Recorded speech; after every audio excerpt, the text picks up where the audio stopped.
नेहमी पहिली टीका ही करून टाकतात विरोधक, महाराष्ट्राला काही मिळालं नाही म्हणून. पहिल्या ग्लिम्प्समध्ये महाराष्ट्राला काय मिळालं आहे ते मी आपल्याला या ठिकाणी सांगणार आहे. यापेक्षा अजून अनेक गोष्टी नवीन जास्तीच्या, जसं फाईन प्रिंट पूर्ण मी वाचू शकेन, कारण आता रेल्वेच्याही बजेटमधल्या सगळ्या गोष्टी माझ्यापर्यंत अजून आलेल्या नाही आहेत. मागच्या वर्षी तर रेल्वेतच 23,000 कोटी आपल्याला मिळाले होते. सगळ्यात महत्वाचं, डिव्होल्युशन ऑफ टॅक्सेसमध्ये नवीन आपल्याला जी काही त्यांनी फॉर्म्युला दिलेला आहे त्यात महाराष्ट्राला फायदा झालेला आहे.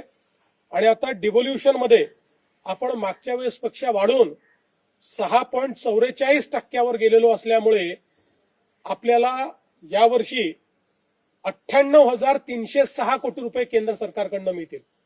98,306 कोटी, जे आपण जर विचार केला तर मागील वर्षी जे आपल्याला मिळत होते त्यापेक्षा भरीव जास्त आहे. किमान माझा अंदाज असा आहे, मी एक्झॅक्ट अंदाज आता नाही काढला, पण 15,000 ते 20,000 कोटी रुपये आपल्याला या डिव्होल्युशन ऑफ टॅक्सेसमध्ये या बजेटमध्ये जास्तीचे मिळणार आहेत. हे एक महाराष्ट्राकरता, आणि हे दरवर्षी वाढत जाणार आहे.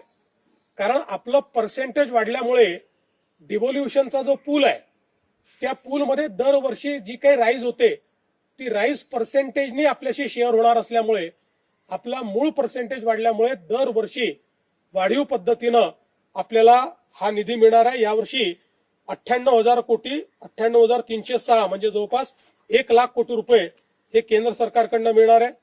याच्या व्यतिरिक्त आपला जो ग्रामीण रस्ते प्रकल्प आहे त्याच्याकरता 378 कोटी, अॅग्री बिझनेस नेटवर्क 167 कोटी, इकॉनॉमिक क्लस्टर 283 कोटी, Maharashtra tertiary care medical education विकास कार्यक्रम जो आपण हातामध्ये घेतलाय त्याकरता 385 कोटी, उपसा सिंचन योजनांचे सौर ऊर्जीकरण 207 कोटी, agree business and rural transformation यामध्ये 646 कोटी, development of applied knowledge and skills for human development 313 कोटी, त्यानंतर जिल्ह्यांमध्ये संस्थात्मक संरचना क्षमता वृद्धीसाठी 240 कोटी, Mumbai Ahmedabad high speed corridor 6,103 कोटी, मुंबई मेट्रो 1,702 कोटी, पुणे मेट्रो 517 कोटी, MUTP 3 मुंबई करता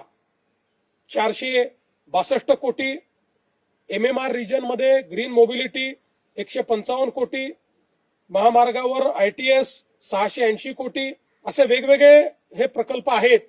म्हणजे अगदी आपण मुंबई पुण्यातल्याही प्रकल्पांचा विचार केला तरी आतापर्यंत जे बघितलेले आहेत त्यात 12,500 कोटी रुपये हे या ठिकाणी मिळालेले आहेत. इतर महाराष्ट्रातले देखील मी सांगितलेले आहेत. आणि अजून बजेटची फाईन प्रिंट ही आपण त्या ठिकाणी बघतो.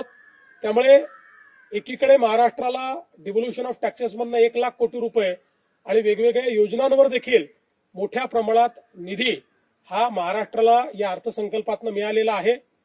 एकूणच जर आपण अर्थसंकल्प बघितला तर आपण जी काही तिसऱ्या अर्थव्यवस्थेकडे वेगवान वाटचाल करतो त्याचं प्रतिबिंब या अर्थसंकल्पात आपल्याला पाहायला मिळतंय.